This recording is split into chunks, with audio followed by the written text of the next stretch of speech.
Study കോർണറിൻ്റെ പുതിയൊരു വീഡിയോയിലേക്ക് എല്ലാവർക്കും സ്വാഗതം. കഴിഞ്ഞ ക്ലാസ്സിൽ നമ്മൾ പറഞ്ഞു നിർത്തിയത് ഈ ഒരു ചോദ്യങ്ങളിലാണ്. സ്റ്റേപ്പിസിലെത്തുന്ന കമ്പനങ്ങൾ എങ്ങോട്ടാണ് നയിക്കപ്പെടുന്നത്? കേൾവിയെ സഹായിക്കുന്ന തരത്തിൽ ആന്തരകർണത്തിലെ സംവിധാനങ്ങൾ എന്തൊക്കെയാണ്? ഈ ഒരു ചോദ്യത്തോടു കൂടിയാണ് നമ്മുടെ ക്ലാസ് നമ്മൾ സ്റ്റോപ്പ് ചെയ്തത് അല്ലേ. അപ്പോൾ ഇന്ന് നമ്മൾ പഠിക്കാൻ പോകുന്നത് ആന്തരകർണത്തെക്കുറിച്ചാണ്. ഓക്കെ, ആന്തരകർണത്തെക്കുറിച്ച് നമ്മൾ പഠിക്കുന്ന സമയത്ത് നിങ്ങൾക്ക് ഈ ക്വസ്റ്റ്യൻസിൻ്റെ ഒക്കെ ആൻസർ കിട്ടും. നമുക്ക് നോക്കാം. അപ്പോൾ നമ്മൾ കഴിഞ്ഞ ക്ലാസ്സിൽ പഠിച്ച ചിത്രം മനസ്സിലുണ്ടാവണം. ബാഹ്യകർണവും മധ്യകർണവും മനസ്സിലുണ്ടാവണം. അതിൻ്റെ കണ്ടിന്യൂവേഷനാണ് ഇത്. അപ്പം നിങ്ങൾ നോക്കിക്കോ, നിങ്ങൾക്ക് അവിടെ ഏകദേശം ഒരു യെല്ലോയിഷ് കളറിലൊരു ഭാഗം കാണാം അല്ലേ, ഒരു വലിയ പോർഷൻ കാണാം. യെല്ലോയിഷ് കളറിലുള്ള ആ മുഴുവൻ ഭാഗവും സൂചിപ്പിക്കുന്നത് ആന്തരകർണത്തെയാണ്. അതിന് തൊട്ട് മുന്നിലായിട്ട് ഒരു ലൈറ്റ് ബ്രൗൺ കളറിൽ നിങ്ങൾക്ക് നമ്മുടെ ബാഹ്യകർണവും മധ്യകർണവും കാണാം അല്ലേ. ബാഹ്യകർണത്തിലെ കർണപടം അവിടെയുണ്ട്, മധ്യകർണത്തിലെ കർണപടം അവിടെയുണ്ട്. അത് കഴിഞ്ഞ് അസ്ഥിശൃംഖല അവിടെയുണ്ട്, യൂസ്റ്റേഷ്യൻ നാളിയും അവിടെയുണ്ട്. ഇത്രയും കാര്യങ്ങൾ നിങ്ങൾക്ക് ആ സ്റ്റാർട്ടിങ്ങിൽ കാണാം. ഇനി ആ അസ്ഥിശൃംഖല ഒന്ന് നോക്കിയ മക്കളെ, മാലിയസ്, ഇൻകസ്, സ്റ്റേപ്പിയസ് അല്ലേ. സ്റ്റേപ്പിയസ് ആണ് ഏറ്റവും ലാസ്റ്റ്. അപ്പോൾ ഏറ്റവും ലാസ്റ്റത്തെ ആ സ്റ്റേപ്പിയസിൻ്റെ അടുത്ത് എത്തുന്ന സമയത്ത് നിങ്ങൾക്ക് കാണാം നിങ്ങളുടെ മധ്യകർണം ഇവിടെ അവസാനിക്കുകയാണ് അല്ലേ. ഇനി സ്റ്റാർട്ട് ചെയ്യുന്ന ഇനി തൊട്ട് അങ്ങോട്ടുള്ള ഭാഗം എന്ന് പറയുന്നത് ആന്തരകർണമാണ് അല്ലേ. ആന്തരകർണമാണ് അല്ലേ എന്നല്ല, അതെ. ഓക്കെ, അപ്പോൾ ആന്തരകർണമാണ് നെക്സ്റ്റ്. അപ്പോൾ ഈ ആന്തരകർണത്തിലേക്ക് സ്റ്റേപ്പിസിനെ കണക്ട് ചെയ്യാൻ വേണ്ടിയിട്ട് ഒരു മെംബ്രെയിൻ പോലത്തെ ഒരു ഭാഗമുണ്ട്. അല്ലെങ്കിൽ മധ്യകർണത്തെ ആന്തരകർണത്തിലേക്ക് കണക്ട് ചെയ്യാൻ വേണ്ടിയിട്ട് 2 സ്തരപാളികൾ കാണപ്പെടുന്നുണ്ട്. അതിൽ മുകളിലത്തെ ഭാഗത്ത് കാണപ്പെടുന്ന, അതായത് സ്റ്റേപ്പിസിനോട് തൊട്ടുമുട്ടി കാണുന്ന ഭാഗമാണ് ഓവൽ വിൻഡോ. ഓക്കെ, സ്റ്റേപ്പിസിനോട് ചേർന്ന് കാണുന്ന ഒരു സ്തരപാളിനെ നമ്മൾ എന്ത് വിളിക്കും? ഓവൽ വിൻഡോ എന്ന് വിളിക്കും. തൊട്ട് താഴെ നിങ്ങൾക്കൊരു റൗണ്ട് വിൻഡോ കാണാം. ഓവൽ വിൻഡോ കഴിഞ്ഞ് ഒരു ബ്ലൂ കളറിലൊരു പോർഷൻ കഴിഞ്ഞ് പിന്നെ വീണ്ടും ഒരു യെല്ലോയിഷ് കളറിലൊരു ഭാഗം കാണുന്നുണ്ട്. ആ ഭാഗം തുടങ്ങുന്നത് തന്നെ എന്തിലാണ്? റൗണ്ട് വിൻഡോയിലാണ്. ഇപ്പോൾ മുകളിൽ ഓവൽ വിൻഡോയും താഴെ റൗണ്ട് വിൻഡോയും ഞാൻ ക്ലിയർ ആക്കി തരും, പേടിക്കണ്ട. അപ്പോൾ ഇങ്ങനെയാണ് കമ്പനങ്ങൾ എങ്ങോട്ട്, പ്രത്യേകിച്ചും ഓവൽ വിൻഡോയിലൂടെയാണ് കമ്പനങ്ങൾ എങ്ങോട്ട് ട്രാൻസ്ഫർ ചെയ്യുന്നത്? ആന്തരകർണത്തിലേക്ക് ട്രാൻസ്ഫർ ചെയ്യപ്പെടുന്നത്. അപ്പോൾ ആന്തരകർണത്തിൽ ആരൊക്കെ ഉണ്ടെന്ന് നിങ്ങൾ ആദ്യം പഠിക്കണം. എന്നിട്ടേ നമ്മൾ ഈ ഓവൽ വിൻഡോയും റൗണ്ട് വിൻഡോയും കൂടെ ആ കൂട്ടത്തിൽ പറഞ്ഞതിനെ കൊണ്ട് കാര്യമില്ലൂ. നമുക്ക് ആദ്യം ആന്തരകർണത്തിൽ കേൾവിക്ക് സഹായിക്കുന്ന ആരെല്ലാം ഉണ്ട് നോക്കാം. ഓക്കെ, അപ്പം നോക്കിക്കോ, നിങ്ങൾ ഈ ആദ്യത്തെ ഒരു ചിത്രം, നമ്മുടെ ചെവിയുടെ ചിത്രം നിങ്ങളുടെ മനസ്സിലുണ്ടാവണേ. ഇതാ ഓർത്തു, പഴയ ചിത്രം, എന്താ ചെവിയുടെ ഈ ചിത്രം നിങ്ങളുടെ മനസ്സിലുണ്ടാവണം. എങ്കിലും മാത്രമേ ഇനി നമ്മൾ പറയുന്ന കാര്യങ്ങളെ കൊണ്ട് കാര്യമുള്ളൂ. ഓക്കെ, അപ്പോൾ നമ്മൾ തിരിച്ച് വീണ്ടും നമ്മുടെ പുതിയ സ്ലൈഡിലേക്ക് പോകുന്നു. അപ്പോൾ ബാഹ്യകർണം കഴിഞ്ഞു, മധ്യകർണം കഴിഞ്ഞു, ആന്തരകർണത്തിലേക്ക് എത്തി. ആന്തരകർണത്തിൽ എന്ത് കാണുന്നുണ്ട് മക്കളെ? കോക്ലിയ കാണുന്നുണ്ട്. ആന്തരകർണത്തിൽ ആരുണ്ട്? കോക്ലിയ ഉണ്ട്. നിങ്ങൾക്ക് ആ പഴയ ചിത്രം നിങ്ങളുടെ ടെക്സ്റ്റ് ബുക്ക് ഒന്ന് എടുത്ത് തുറന്ന് വെച്ച് നോക്കുക. ആ ചിത്രത്തിൽ നിങ്ങൾക്ക് കാണാം ഒച്ചിൻ്റെ പുറന്തോടിൻ്റെ ആകൃതിയിലാണ് എന്ത് കാണപ്പെടുന്നത്? കോക്ലിയ കാണപ്പെടുന്നത്. അപ്പോൾ ഇവിടെ നിങ്ങൾക്ക് ആ കോക്ലിയനെ ഒന്ന് തുറന്ന് വെച്ചിട്ടാണ് ഉള്ളത് കേട്ടോ. അതിനൊന്ന് മുറിച്ച് തുറന്ന് വെച്ചിട്ടാണ് ഉള്ളത്, നിങ്ങൾക്ക് പഠിക്കാനുള്ള മനസ്സിലാക്കാനുള്ള സൗകര്യത്തിന് വേണ്ടിയിട്ട്. അപ്പോൾ നിങ്ങൾക്ക് കാണാം ഈ കോക്ലിയക്കകത്ത് 3 അറകളുണ്ട്. കോക്ലിയ നേരത്തെ നിങ്ങൾ കണ്ടത് ഒച്ചിൻ്റെ പുറന്തോട് പോലെയാണ് കണ്ടത്. ഇപ്പം കാണുന്ന കോക്ലിയ അത്രക്ക് ചുരുണ്ടിട്ടില്ല. കാരണം അതിനെന്ത് ചെയ്തിട്ടുള്ളത്? നമ്മളതിനെ പരത്തി വെച്ചിട്ടുള്ളത്. ഓക്കെ, അപ്പോൾ ഇങ്ങനെ പരത്തി വെച്ച് ഈ കോക്ലിയ നിങ്ങൾ നോക്കുന്ന സമയത്ത് നിങ്ങൾക്ക് കൃത്യമായി മനസ്സിലാവും അവിടെ 3 അറകളുണ്ട്. എവിടെ? കോക്ലിയക്കകത്ത്. കോക്ലിയക്ക് 3 അറകളുണ്ട്. അതിൽ ഏറ്റവും ടോപ്പിൽ കാണുന്നത് മുകളിലത്തെ അറ. വേറെ പ്രത്യേകിച്ച് പേരൊന്നുമില്ല, മുകളിലത്തെ അറ തന്നെ. നടുക്കത്തത് മധ്യ അറ. ഓക്കെ, താഴത്തത് താഴത്തെ അറ. മനസ്സിലായല്ലോ? കോക്ലിയക്ക് 3 അറകളുണ്ട്. മുകളിലത്തെ അറ, മധ്യ അറ, താഴത്തെ അറ. അപ്പോൾ മുകളിലത്തെ അറയും താഴത്തെ അറയും ഒരു മഞ്ഞ കളറിലാണ് കൊടുത്തിട്ടുള്ളത്. നടുക്കത്തെ മധ്യ അറ എന്ന് പറയുന്ന ഒരു നീല കളറിലും ഇടയ്ക്കൊരു ഒരു റെഡിഷ് ലൈനൊക്കെ നിങ്ങൾക്ക് കാണാം. നമുക്കത് പറയാം എന്താന്ന് അല്ലേ. അപ്പോൾ ആ മുകളിലത്തെ അറയുണ്ട്, മധ്യ അറയുണ്ട്, താഴത്തെ അറയുണ്ട് ആണല്ലോ. ഇത് മുഴുവൻ കോക്ലിയാണ്, ഇത് മുഴുവൻ കോക്ലിയയുടെ ഭാഗമാണ്. അപ്പോൾ കോക്ലിയക്ക് 3 അറകൾ, മുകളിലത്തത്, മധ്യ അറ, താഴത്തെ അറ എന്നിങ്ങനെ 3 അറകൾ കാണപ്പെടുന്നു. മുകളിലത്തെ അറയിലും താഴത്തെ അറയിലും മക്കളെ നിങ്ങൾക്ക് കാണാം പെരിലിംഫ് എന്ന് എഴുതിയിരിക്കുന്നത്. അത് താഴെ ഏതാ എഴുതിയിട്ട്? പെരിലിംഫ്. പെരിലിംഫ് എന്ന് പറയുന്നത് ഒരു ദ്രാവകമാണ്. അതായത് കോക്ലിയയുടെ മുകളിലത്തെ അറയിലും താഴത്തെ അറയിലും കാണുന്ന ഒരു ദ്രാവകമാണ് പെരിലിംഫ്. മനസ്സിലായോ? മുകളിലത്തെ അറയിലും താഴത്തെ അറയിലും കാണുന്ന ഒരു ദ്രാവകമാണെന്ത്? പെരിലിംഫ്. അതേസമയം ആ നീല കളറുള്ള ഭാഗം നമ്മുടെ മധ്യഅറക്കുള്ളിൽ കാണപ്പെടുന്നത് എൻഡോലിംഫ് എന്ന ദ്രാവകമാണ്. ഞാൻ ഒന്നുകൂടെ അതിനെ ക്രോഡീകരിച്ച് പറയാനേ, ശ്രദ്ധിച്ചോ. നമ്മുടെ കോക്ലിയക്ക് 3 അറകൾ: മുകളിലത്തെ അറ, മധ്യ അറ, താഴത്തെ അറ. മുകളിലത്തെ അറയിലും താഴത്തെ അറയിലും പെരിലിംഫ് എന്ന ദ്രാവകം നിറഞ്ഞിരിക്കുന്നു. മധ്യ അറയിൽ എൻഡോലിംഫ് എന്ന ദ്രാവകം നിറഞ്ഞിരിക്കുന്നു. ഓക്കെ, അപ്പോൾ മധ്യ അറയിൽ എൻഡോലിംഫും മുകളിലത്തെയും താഴത്തെയും അറയിൽ പെരിലിംഫും നിറഞ്ഞിരിക്കുന്നു. ഇനി നിങ്ങൾക്ക് കാണാം, നമ്മുടെ മധ്യ അറ കണ്ടോ? നീല കളറിൽ കൊടുത്തിരിക്കുന്ന മധ്യ അറ. താഴത്തെ അറ നോക്കിയേ, മധ്യ അറയും താഴത്തെ അറയും നോക്കിയേ. ആ മധ്യ അറയെയും താഴത്തെ അറയെയും തമ്മിൽ വേർതിരിക്കുന്ന ഭാഗത്ത് ഒരു സ്ഥലമുണ്ട്. ആ സ്ഥലത്തിനെ വിളിക്കുക ബേസിലാർ സ്ഥലം എന്ന എഴുതിയിട്ടുണ്ട്. ആ സ്ഥലത്തെ എന്താ വിളിക്കുക? ബേസിലാർ സ്ഥലം എന്ന് വിളിക്കും. ആ സ്ഥലത്തെ എന്താ വിളിക്കുക? ബേസിലാർ സ്ഥലം എന്ന് വിളിക്കും. ഈ ബേസിലാർ സ്ഥലത്തിൽ കുറേ രോമകോശങ്ങൾ കാണപ്പെടും. ഈ ബേസിലാർ സ്ഥലത്തിൽ എന്ത് കാണപ്പെടും? കുറേ രോമകോശങ്ങൾ കാണപ്പെടും. ഇവിടെയാണ് നിങ്ങളുടെ കേൾക്കാൻ സഹായിക്കുന്ന ശബ്ദഗ്രാഹികൾ ഉള്ളത്. ഓക്കെ, നിങ്ങൾ ശബ്ദഗ്രാഹികൾ വേണ്ടേ? ആ ശബ്ദഗ്രാഹികൾ ഉള്ളത് ഈ ബേസിലാർ സ്ഥലത്തിലാണ്. ശബ്ദഗ്രാഹികളെ വെറുതെ നമ്മൾ ശബ്ദഗ്രാഹികൾ എന്ന് പറയുന്നില്ല, പകരം നമുക്കൊരു നല്ല പേര് വിളിക്കാനുണ്ട്: ഓർഗൻ ഓഫ് കോർട്ടി. ഇതൊന്ന് organ of Corti. Organ of Corti എവിടെയാണ് കാണുന്നത്? ബേസിലാർ സ്ഥലത്തിലാണ് കാണുന്നത്. മനസ്സിലായോ? ഇതാണ് നമ്മുടെ കോക്ലിയയുടെ ഘടന. 3 അറകൾ: മുകളിലത്തെ അറ, മധ്യ അറ, താഴത്തെ അറ. മധ്യ അറയിൽ എൻഡോലിംഫ് നിറഞ്ഞിരിക്കുന്നു. മുകളിലത്തെയും താഴത്തെയും അറയിൽ പെരിലിംഫ് നിറഞ്ഞിരിക്കുന്നു. മധ്യ അറയും താഴത്തെ അറയും തമ്മിൽ വേർതിരിക്കുന്ന ഒരു സ്ഥലമുണ്ട്. ആ സ്ഥലത്തിന്റെ പേരാണ് ബേസിലാർ സ്ഥലം. ബേസിലാർ സ്ഥലത്തിലാണ് എന്ത് കാണുന്നത്? ചെറിയ രോമകോശങ്ങൾ പോലെയുള്ള നമ്മുടെ ശബ്ദഗ്രാഹികൾ സ്ഥിതി ചെയ്യുന്നത്. ആ ഭാഗത്തെ വിളിക്കും എന്തെന്ന്? Organ of Corti. എന്ത് വിളിക്കുക? ഓർഗൻ ഓഫ് കോർട്ടി എന്ന് വിളിക്കും. മനസ്സിലായോ? ഓർഗൻ ഓഫ് കോർട്ടി എന്ന് വിളിക്കുന്നു. കിട്ടിയെന്ന് വിചാരിക്കുന്നേ. ഇനി നമ്മൾ അതിൽ പറയാൻ ഇനി ബാക്കിയുള്ളത് ഒരു ഓവൽ വിൻഡോയും റൗണ്ട് വിൻഡോയും നിങ്ങൾക്ക് കാണാം. ഇതും ആന്തരകർണത്തിൻ്റെ ഭാഗമാണ്. ഈ ഓവൽ വിൻഡോ എന്ന് പറയുന്നത് സ്റ്റേപ്പിസിൽ നിന്ന് അല്ലെങ്കിൽ മധ്യകർണത്തിൽ നിന്ന് നമ്മുടെ ആന്തരകർണത്തിലേക്ക് ഒരു ട്രാൻസ്മിറ്റ് ചെയ്യണം, അല്ലെ? കമ്പനങ്ങളൊക്കെ പോകണം. അതിനുവേണ്ടി നമ്മുടെ കോക്ലിയയുടെ മുകളിലത്തെ അറയിലേക്ക് തുറക്കുന്ന, കോക്ലിയയുടെ മുകളിലത്തെ അറയെ മധ്യകർണവുമായി ബന്ധിപ്പിക്കുന്ന ഒരു ഭാഗമാണ് ഓവൽ വിൻഡോ. ഞാൻ പറഞ്ഞ് കൺഫ്യൂഷൻ ആക്കിയൊന്നറിയില്ല, ഒന്നുകൂടെ ക്ലിയർ ആക്കാം. നമ്മുടെ മധ്യകർണത്തെ ആന്തരകർണത്തിലെ കോക്ലിയയുടെ മുകളിലെ അറയുമായി ബന്ധിപ്പിക്കുന്ന ഭാഗമാണ് ഓവൽ വിൻഡോ. അതേസമയം കോക്ലിയയുടെ താഴത്തെ അറയുമായി ബന്ധിപ്പിക്കുന്ന സ്ഥലമാണ് റൗണ്ട് വിൻഡോ. കിട്ടിയോ? അപ്പോൾ ഓവൽ വിൻഡോ മുകളിലത്തെ സ്ഥലവുമായി നമ്മുടെ മധ്യകർണത്തെ ബന്ധിപ്പിക്കുന്നു. റൗണ്ട് വിൻഡോ കോക്ലിയയുടെ താഴത്തെ അറയുമായി മധ്യകർണത്തെ ബന്ധിപ്പിക്കുന്നു. കിട്ടിയെന്ന് വിശ്വസിക്കുന്നേ. ഓക്കെ അല്ലേ? മനസ്സിലാക്കിക്കോട്ടെ. അങ്ങനെ ഞാൻ മനസ്സിലാക്കിക്കോട്ടെ, നിങ്ങൾക്ക് മനസ്സിലായെന്ന്. ഓക്കെ, അപ്പോൾ ഇതാണ് കോക്ലിയയുടെ ഘടന. ഇത് നമ്മളൊന്നും കൂടി പലതവണയായിട്ട് പല സ്ലൈഡിൽ പറഞ്ഞു പോകും കേട്ടോ. അങ്ങനെ റിപ്പീറ്റേഷൻ വിചാരിക്കേണ്ട. ഇത് സ്ട്രക്ചർ കാണിച്ച് നിങ്ങൾക്ക് പറഞ്ഞു തന്നാണ്. ഇതിലിനി ആർക്കെങ്കിലും ക്ലിയർ ആവാതെ ഉണ്ടെങ്കിൽ അതിനി വരുന്ന സ്ലൈഡുകളിൽ ക്ലിയർ ആയിക്കോളും. ഇനി ഇത് ഓൾറെഡി ക്ലിയർ ആയി നിൽക്കുന്നവർക്ക് അതൊന്നുകൂടി മനസ്സിൽ ഫിക്സ് ആയിക്കോളും. നിങ്ങൾ ടെൻഷൻ ആവണ്ട. ഓക്കെ, അപ്പം നമ്മൾ നെക്സ്റ്റ് മൂവ് ചെയ്യുന്നു. കുറച്ച് സൂചകങ്ങൾ കൊടുത്തിട്ടുണ്ടേ. ആന്തരകർണത്തിലെ അതിൻ്റെ ആൻസർ ഞാൻ അവിടെ തന്നെ കൊടുത്തിട്ടുണ്ട്, ക്രോഡീകരണമായിട്ട് കൊടുത്തിട്ടുണ്ട്. അപ്പോൾ ഒന്നാമത്തെ ക്വസ്റ്റ്യൻ നോക്കാം. ആന്തരകർണത്തിലെ കേൾവിയുമായി ബന്ധപ്പെട്ട ഭാഗങ്ങൾ. ഒന്നാമത്തെ ചോദ്യം അതാ.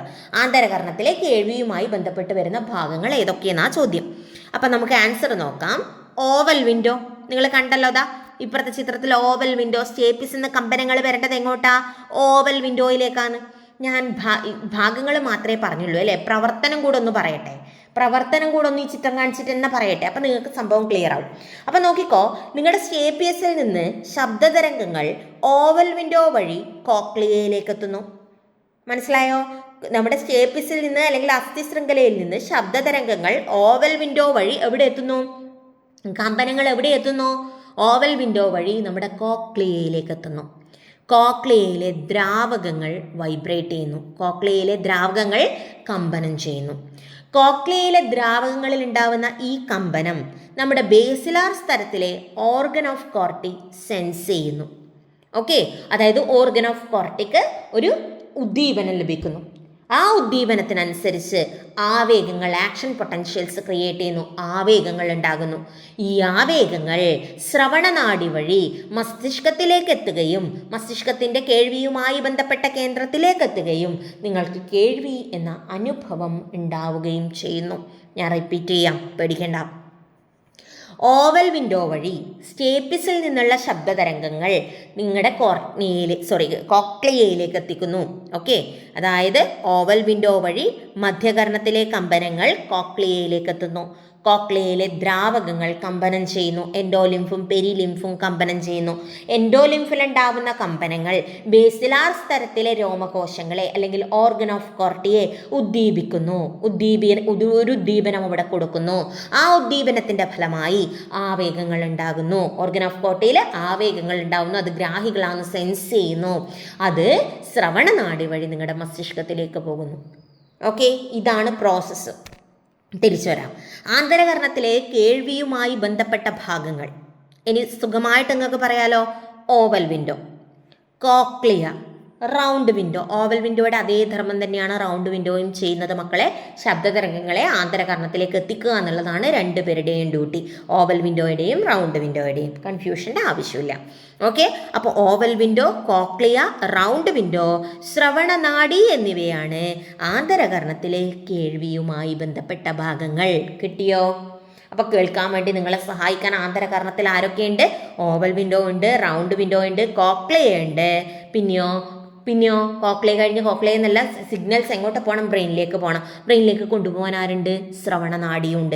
അപ്പോൾ oval window, cochlea, round window, ശ്രവണനാഡി എന്നിവയാണ് ആന്തരകർണത്തിലെ കേൾവിയുമായി ബന്ധപ്പെട്ട് വരുന്ന ഭാഗങ്ങൾ. മനസ്സിലായോ?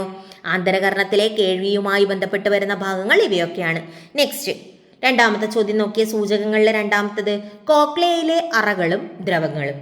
കോക്ലിയയിൽ 3 അറകളുണ്ടെന്ന് പറഞ്ഞു, അവയിലെ ദ്രവങ്ങൾ. ഇതാണ് ചോദ്യം. നോക്കിക്കോളൂ. ഒച്ചിൻ്റെ പുറന്തോടിൻ്റെ ആകൃതിയിലുള്ള കോക്ലിയക്ക് 3 അറകളുണ്ട്. മുകളിലത്തെയും താഴത്തെയും അറകളിൽ പെരിലിംഫ് എന്ന ദ്രവം നിറഞ്ഞിരിക്കുന്നു. ഓക്കെ, മുകളിലെയും താഴത്തെയും അറയിൽ എന്തുണ്ട്? പെരിലിംഫ് ഉണ്ട്. മധ്യ അറയിലോ എൻഡോലിംഫും. കിട്ടിയല്ലോ, ചോദ്യത്തിന് ഉത്തരായി. കോക്ലിയയിലെ അറകൾ ഏതൊക്കെ? 3 അറകൾ. മുകളിലത്തെ, മധ്യറ, താഴത്തെ അറ. മുകളിലത്തെ അറയിലും താഴത്തെ അറയിലും എന്തുണ്ട്? പെരിലിംഫ് ഉണ്ട്. മധ്യ അറയിൽ എൻഡോലിംഫ് ഉണ്ട്. ദെൻ ശബ്ദഗ്രാഹികളുടെ സ്ഥാനം. എവിടെ ശബ്ദഗ്രാഹികൾ സ്ഥിതി ചെയ്യുന്നത്? മധ്യ അറയുടെയും താഴത്തെ അറയുടെയും ഇടയിലുള്ള. ഏതിൻ്റെ മധ്യ അറയും താഴത്തെ അറയും? കോക്ലിയ കേട്ടോ, മറക്കല്ലേ. അപ്പോൾ കോക്ലിയയുടെ മധ്യ അറയുടെയും താഴത്തെ അറയുടെയും ഇടയിലുള്ള ബേസിലാർ സ്തരത്തിലാണ് ശബ്ദഗ്രാഹികൾ സ്ഥിതി ചെയ്യുന്ന ഓർഗൻ ഓഫ് കോർട്ടി എന്ന ഭാഗമുള്ളത്. മധ്യ അറയുടെയും താഴത്തെ അറയുടെയും ഇടയിലുള്ള ബേസിലാർ സ്തരത്തിൽ ശബ്ദഗ്രാഹികൾ സ്ഥിതി ചെയ്യുന്നു, അല്ലെങ്കിൽ ശബ്ദഗ്രാഹികൾ സ്ഥിതി ചെയ്യുന്ന ഓർഗൻ ഓഫ് കോർട്ടി എന്ന ഭാഗമുണ്ട്. ഇവിടെയാണ് എന്തുള്ളത്? ശബ്ദഗ്രാഹികളുള്ളത്. Organ of കോർട്ടിയിലാണ് ശബ്ദഗ്രാഹികളുള്ളത്. മനസ്സിലായല്ലോ? ഇനി എക്സ്പ്ലനേഷൻ ഇതിൽ വേണ്ടല്ലോ. അപ്പോൾ ഇതൊന്ന് മനസ്സിലുറപ്പിക്കണേ. അപ്പോൾ ആന്തരകർണത്തിലെ കേൾവിയുമായി ബന്ധപ്പെട്ട ഭാഗങ്ങൾ, കോക്ലിയയിലെ അറകളും ദ്രവങ്ങളും, ശബ്ദഗ്രാഹികളുടെ സ്ഥാനം എന്നിവ നിങ്ങൾക്ക് മനസ്സിലായി എന്ന് ഞാൻ വിശ്വസിക്കുന്നു. ഓക്കെ, നെക്സ്റ്റ് കേൾവി എന്ന അനുഭവം. എങ്ങനെയാണ് കേൾവി ഉണ്ടാവുന്നതെന്ന് നോക്കാം. നമ്മൾ പറഞ്ഞ കാര്യം തന്നെയാണ്, ഒരു ക്രോഡീകരണമായി മാത്രം കൂട്ടിയാൽ മതി. ശബ്ദതരംഗങ്ങൾ ടിംബാനത്തെ കമ്പനം ചെയ്യിപ്പിക്കുന്നു, അതായത് കർണപടത്തെ കമ്പനം ചെയ്യിപ്പിക്കുന്നു. അവിടെ നിന്ന് കമ്പനം അസ്ഥിശൃംഖലയിലൂടെ കടന്നുപോയി ഓവൽ വിൻഡോയെ കമ്പനം ചെയ്യിക്കുന്നു. ഓവൽ വിൻഡോയുടെ ഘടനയും ടിംബാനത്തിന് സമാനമാണ്. ഞാൻ പറഞ്ഞിട്ടുണ്ടത് അല്ലേ? നമ്മുടെ ടിംബാനം അല്ലെങ്കിൽ കർണപടം പോലെയാണ് ഓവൽ വിൻഡോയും. ഒച്ചിൻ്റെ തോടിൻ്റെ ആകൃതിയിലുള്ള കോക്ലിയക്ക് 3 അറകളുണ്ട്. മുകളിലത്തെ അറയിലുള്ള പ്രവേശന കവാടത്തെ പൊതിയുന്ന സ്ഥലമാണ് ഓവൽ വിൻഡോ. മുകളിലത്തെയും താഴത്തെയും അറകളിൽ പെരിലിംഫ് എന്ന ദ്രവം നിറഞ്ഞിരിക്കുന്നു. മധ്യ അറയിൽ എൻഡോലിംഫും. മധ്യ അറയുടെയും താഴത്തെ അറയുടെയും ഇടയിലുള്ള ബേസിലാർ സ്തരത്തിലാണ് ശബ്ദഗ്രാഹികൾ സ്ഥിതി ചെയ്യുന്ന ഓർഗൻ ഓഫ് കോർട്ടി എന്ന ഭാഗമുള്ളത്. നിങ്ങൾക്ക് തൊട്ടടുത്ത ചിത്രത്തിൽ കാണാം, ഓർഗൻ ഓഫ് കോർട്ടി കൊടുത്തിട്ടുണ്ട്. അതായത് കോക്ലിയയുടെ ഒരു സെക്ഷൻ, ഒരു ക്രോസ് സെക്ഷനാണ് അവിടെ കൊടുത്തിരിക്കുന്നത്. അതിൽ നിങ്ങൾക്ക് മുകളിലത്തെ അറ കാണാം, താഴത്തെ അറ കാണാം. മധ്യ അറയെയും താഴത്തെ അറയെയും തമ്മിൽ ബന്ധിപ്പിക്കുന്ന ഭാഗത്ത് ഒരു സ്ഥലം നിങ്ങൾക്ക് അത്ര ക്ലിയർ ആയിട്ട് വിസിബിൾ അല്ലെങ്കിലും നിങ്ങൾക്ക് അവിടെ ഒരു ഭാഗം ഉണ്ടെന്ന് മനസ്സിലാവും. അവിടെ കൃത്യമായി ഓർഗൻ ഓഫ് കോർട്ടിയുടെ ചിത്രം കൊടുത്തിട്ടതാണ്. ഓക്കെ, അപ്പോൾ ഓർഗൻ ഓഫ് കോർട്ടി എന്ന ഭാഗം ഉണ്ട്. ഓക്കെ, ഒന്നുകൂടെ ഞാനത് പറയാം. മധ്യ അറയുടെയും താഴത്തെ അറയുടെയും ഇടയിലുള്ള ബേസിലാർ സ്തരത്തിലാണ് ശബ്ദഗ്രാഹികൾ സ്ഥിതി ചെയ്യുന്ന ഓർഗൻ ഓഫ് കോർട്ടി എന്ന ഭാഗമുള്ളത്. ഇവിടെയുള്ള രോമകോശങ്ങളിലേക്ക് എത്തുന്ന കമ്പനം ആവേഗങ്ങൾ ഉണ്ടാക്കുകയും ശ്രവണനാഡി വഴി മസ്തിഷ്കത്തിൽ എത്തുകയും ചെയ്യുന്നതോടെ കേൾവി എന്ന അനുഭവം ഉണ്ടാകുന്നു. ഓക്കെ, അതായത് ശബ്ദഗ്രാഹികളായ സ്ഥിതി ചെയ്യുന്ന ഓർഗൻ ഓഫ് കോർട്ടിയിലേക്ക് കമ്പനങ്ങൾ എത്തിച്ചേരുന്നു. അപ്പോൾ ഈ രോമകോശങ്ങളിലേക്ക് എത്തുന്ന കമ്പനം ആവേഗങ്ങൾ ഉണ്ടാക്കും. അത് ശ്രവണനാഡി വഴി മസ്തിഷ്കത്തിലേക്ക് എത്തും. അതോടെ നമുക്ക് എന്ത് അനുഭവം കിട്ടും? കേൾവി എന്ന അനുഭവം ഉണ്ടാകുന്നു. മനസ്സിലായല്ലോ? നമ്മൾ പല സ്ലൈഡുകളിലായി പറഞ്ഞ സാധനം ക്രോഡീകരിച്ച് നിങ്ങളുടെ ടെക്സ്റ്റ് ബുക്കിൽ കൊടുത്തിരിക്കുന്നതാണിത്. ഓക്കെ, നെക്സ്റ്റ്, എങ്ങനെ ശബ്ദതരംഗങ്ങൾ നമ്മുടെ ചെവിയിലൂടെ കടന്നുപോയി കേൾവി എന്ന അനുഭവം സാധ്യമാക്കുന്നു എന്നതിൻ്റെ ഒരു ഫ്ലോ ചാർട്ടാണ്. എക്സാമിന് ചോദിക്കാനൊക്കെ സാധ്യതയുള്ള ഭാഗമാണ്. അതുകൊണ്ട് തന്നെ ഇത് പഠിച്ചിരിക്കണം. നമുക്കൊന്ന് നോക്കാം. സ്റ്റാർട്ട് ചെയ്യുന്നത് ചെവിക്കുടയിൽ നിന്നും അല്ലേ? ചെവിക്കുട പറഞ്ഞു പോയാൽ മതിയല്ലോ, നമ്മൾ പലതവണ പറഞ്ഞതാണ്. ഒരു ക്രോഡീകരണമായിട്ട് മാത്രമേ കണക്കാക്കണ്ടൂ. അപ്പോൾ ചെവിക്കുട, കർണനാളം, കർണപടം, ദെൻ അസ്ഥിശൃംഖല. അസ്ഥിശൃംഖല എന്ന് പറയുമ്പോൾ 3 ആൾക്കാർ, മാലിയസ്, ഇൻകസ്, സ്റ്റേപ്പിയസ്. അത് കഴിഞ്ഞാൽ oval window, then cochlea, basilar സ്തരം, organ of Corti. Organ of കോർട്ടിയിലാണ് എന്തുള്ളത്? നമ്മുടെ ശ്രവണ ഗ്രാഹികൾ സ്ഥിതി ചെയ്യുന്നത് അല്ലേ? അപ്പോൾ ഓർഗൻ ഓഫ് കോർട്ടിലേക്ക് എത്തുമ്പോഴത്തേക്ക് എന്ത് സംഭവിച്ചു? ശ്രവണ നാഡിയിൽ നിന്ന് ആവേഗങ്ങൾ ഉണ്ടാകും. ശ്രവണനാഡിയിൽ ആവേഗങ്ങൾ ഉണ്ടാകും. ആ ആവേഗങ്ങൾ പാസ് ചെയ്യുന്നു, ശ്രവണനാഡി വഴി പാസ് ചെയ്യുന്നു സെറിബ്രത്തിലെ കേൾവി എന്ന അനുഭവം. സെറിബ്രത്തിലെത്തുന്നു, കേൾവി എന്ന അനുഭവം പ്രദാനം ചെയ്യുന്നു. അപ്പോൾ ചെവിക്കുട, കർണനാളം, കർണപടം, malleus, incus, stapes, oval window, cochlea, basilar സ്തരം, ദെൻ ഓർഗൻ ഓഫ് കോർട്ടി, ശ്രവണനാഡിയിലെ ആവേഗങ്ങൾ, ഏറ്റവും ലാസ്റ്റ് എന്ന് പറയുന്നത് സെറിബ്രത്തിലെ കേൾവി എന്ന അനുഭവം. സെറിബ്രത്തിലല്ലേ കേൾവി എന്ന അനുഭവം? മക്കളെ, ഇവിടെ ലാസ്റ്റ് എഴുതിയതിൽ ചെറിയൊരു മിസ്റ്റേക്ക് പറ്റിയിട്ടുണ്ട്. സെറിബ്രല്ലം എന്നാണ് അവിടെ കൊടുത്തിരിക്കുന്നത്. സെറിബ്രമാണ് എന്നൊന്ന് ഓർത്ത് വെക്കുക കേട്ടോ. ഇതൊരു മിസ്റ്റേക്കാണ്. ദയവേത് മിസ്റ്റേക്ക് ആരും അനുകരിക്കരുത്. ഓക്കെ, അപ്പോൾ സെറിബ്രത്തിലെ കേൾവി എന്ന അനുഭവം എന്ന് ആക്കുക, തിരുത്തി വായിക്കുക അത്. ഓക്കെ, സെറിബ്രത്തിലെ കേൾവി എന്ന അനുഭവം. ഓക്കെ, ഞാൻ വേണമെങ്കിൽ അതൊന്ന് മെസ്സേജ് ആക്കി ഒരു കമൻ്റ് ആക്കി പിൻ ചെയ്തിടാം കേട്ടോ. അപ്പോൾ അത് ഒന്ന് ശ്രദ്ധിക്കുക. സെറിബ്രത്തിലെ കേൾവി എന്ന അനുഭവം കൃത്യമായി പറഞ്ഞാൽ സെറിബ്രത്തിലെ ഓഡിറ്ററി കോർട്ടെക്സ് എന്ന ഭാഗമാണ് നമുക്ക് കേൾവി എന്ന അനുഭവം ഉണ്ടാക്കി തരുന്നത്. സെറിബെല്ലത്തെക്കുറിച്ച് പറയുകയാണെങ്കിൽ സെറിബെല്ലം ശരീര തുലനനില പാലിക്കാൻ സഹായിക്കുന്ന ഭാഗമാണ്. കൺഫ്യൂഷൻ ആവരുത്. എൻ്റെ ഒറ്റ മിസ്റ്റേക്ക് കൊണ്ട് നിങ്ങൾക്ക് കൺഫ്യൂഷൻ ഉണ്ടാവരുത്. അതുകൊണ്ട് വീണ്ടും വീണ്ടും പറയുന്നു, സെറിബ്രത്തിലെ കേൾവി എന്ന അനുഭവം. ഓക്കെ, സെറിബ്രത്തിലെ കേൾവി എന്ന അനുഭവം. ക്ലിയർ ആണല്ലോ? ഓക്കെ, അപ്പോൾ നെക്സ്റ്റ് നമ്മളിതൊന്ന് ക്രോഡീകരിച്ച് എഴുതുന്നു. ചെവിയുടെ വിവിധ ഭാഗങ്ങളും അവയുടെ ധർമ്മങ്ങളും. ചെവിക്കുട സ്പീഡിലാണ് പറയുന്നത്, കാരണം നമ്മൾ പലതവണ പറഞ്ഞു, പലതവണ പഠിച്ചു, അങ്ങനെയുള്ള ഭാഗങ്ങളാണ് പറയുന്നത്. അപ്പോൾ ചെവിക്കുട ശബ്ദതരംഗങ്ങളെ ശേഖരിച്ച് ചെവിക്കുള്ളിലേക്ക് നയിക്കുന്നു. ചെവിക്കുട എന്ത് ചെയ്യുന്നു?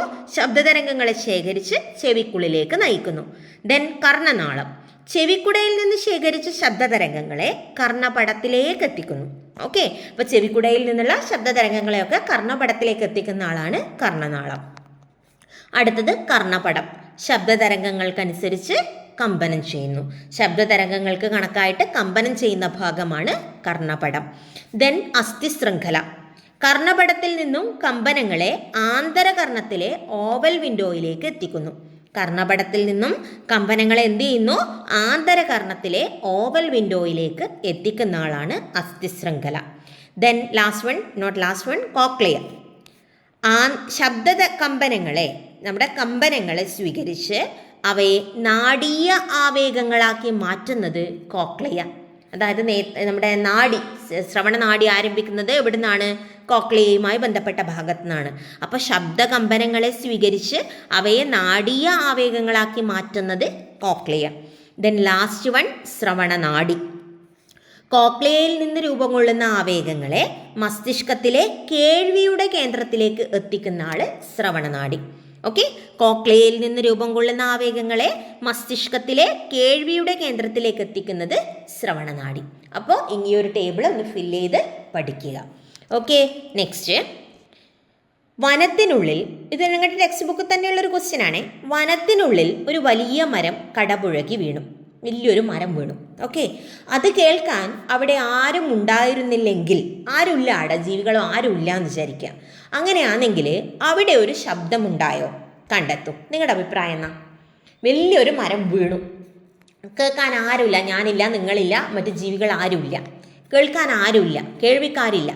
അങ്ങനെയാണെങ്കിൽ അവിടെ ശബ്ദമുണ്ടായോ എന്നാണ് ചോദ്യം. ഉണ്ടായോ? എന്താ നിങ്ങളുടെ അഭിപ്രായം? ശബ്ദമുണ്ടായിട്ടുണ്ടോ? ശബ്ദമുണ്ട്, പക്ഷെ കേൾക്കാൻ ആളില്ല എന്നേ ഉള്ളൂ. അതായത് ശ്രവണാനുഭവമില്ല എന്നേ ഉള്ളൂ. നമുക്ക് നോക്കാം.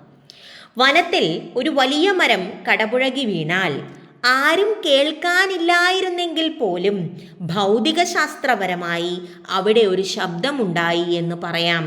കാരണം ശബ്ദമെന്നത് വായുവിലെ തന്മാത്രകളെ മർദ്ദതരംഗങ്ങളായി സഞ്ചരിപ്പിക്കുന്ന ഒരു പ്രതിഭാസമാണ്. ഇത് അളക്കാനും ഉപകരണങ്ങൾ ഉപയോഗിച്ച് കണ്ടെത്താനും സാധിക്കും. എന്നാൽ അനുഭവപരമായി അവിടെ ഒരു ശബ്ദമുണ്ടായി എന്ന് പറയാൻ കഴിയില്ല. കാരണം കേൾവി എന്നത് ശബ്ദതരംഗങ്ങളെ നമ്മുടെ ചെവി തിരിച്ചറിഞ്ഞ് തലച്ചോറിലേക്ക് അയച്ച് വ്യാഖ്യാനിക്കുമ്പോഴുണ്ടാകുന്ന ഒരു വ്യക്തിപരമായ അനുഭവമാണ്. കേൾക്കാൻ ആരുമില്ലെങ്കിൽ ശബ്ദതരംഗങ്ങൾ ഉണ്ടാകുമെങ്കിലും അതൊരു ശ്രവണാനുഭവം ആകുന്നില്ല. വെറും വായുവിലെ കമ്പനങ്ങൾ മാത്രമായിരിക്കും. മനസ്സിലായല്ലോ പറഞ്ഞത്? ശബ്ദം ഇല്ല എന്ന് പറഞ്ഞുകൂടാ. എന്താ, അവിടെ കമ്പനങ്ങൾ ഉണ്ടാവുന്നുണ്ട് അല്ലേ, ശബ്ദതരംഗങ്ങൾ ഉണ്ടാവുന്നുണ്ട്, ശ്രവണാനുഭവമില്ല, കേൾക്കാൻ ആരുമില്ല, അത്രയേ ഉള്ളൂ. ഇതൊന്നും എക്സാമിന് ക്വസ്റ്റ്യൻ ആയിട്ടൊന്നും വരില്ല, ഒന്ന് മനസ്സിലാക്കി വെച്ചാൽ മതി. Okay, next. ഇനി നമ്മൾ പഠിക്കേണ്ടത് ചെവിയെ കുറിച്ചിട്ടാണ്. ഓക്കെ, അതായത് ചെവിയുടെ ശരീരതുലന നില എന്ന ഭാഗത്തെ കുറിച്ചിട്ടാണ് പഠിക്കേണ്ടത്. ഓക്കെ, നമുക്കതിലേക്ക് പോവാം. ഇതും കൂടെ പറഞ്ഞ് കുറച്ച് 2-3 സ്ലൈഡും കൂടെ ഉള്ളൂ. അത് നമുക്ക് അടുത്ത ക്ലാസ്സിലേക്ക് വെക്കണോ? എന്താ നിങ്ങളുടെ അഭിപ്രായം? വേണ്ട, ക്ലാസ് ഒരുപാട് ലെങ്തി ആക്കുന്നില്ല, നമുക്കത് അടുത്ത ക്ലാസ്സിൽ ചെയ്യാം. ഓക്കെ, ചെവിയുടെ ശരീര തുലന നില പാലിക്കുക എന്നുള്ള ധർമ്മം നമുക്ക് അടുത്ത ക്ലാസ്സിൽ ഡീറ്റെയിൽ ആയിട്ട് കാണാം. ഇന്ന് ഇത്രയും മതി. ഇത്രയും നിങ്ങളൊന്ന് നന്നായിട്ട് പഠിച്ചു വെക്കുക. അപ്പോൾ നല്ല കുട്ടികളായിട്ട് ഇതൊക്കെ ഒന്ന് പഠിച്ച് മിടുക്കന്മാരായിട്ട് ഇരിക്കുക. നെക്സ്റ്റ് ക്ലാസ് നമുക്ക് വളരെ പെട്ടെന്ന് തന്നെ അപ്ലോഡ് ചെയ്യാം. ഓക്കെ, അപ്പോൾ എല്ലാവർക്കും ചാനൽ ഇഷ്ടമാവുന്നുണ്ടെന്ന് കരുതുന്നു. നിങ്ങളുടെ അഭിപ്രായങ്ങൾ കമൻറ്റുകളായിട്ട് വരട്ടെ. ഓക്കെ, അത് നല്ലതായാലും മോശമായാലും സ്വീകരിക്കാൻ ഞാൻ റെഡിയാണ്. മോശമാണെങ്കിൽ അതിനനുസരിച്ചുള്ള മാറ്റങ്ങൾ നമുക്ക് നമ്മുടെ ക്ലാസ്സുകളിൽ കൊണ്ടുവരാൻ ശ്രമിക്കാം. ഓക്കെ, അപ്പോൾ എല്ലാവർക്കും നല്ലൊരു ദിനം ആശംസിക്കുന്നു.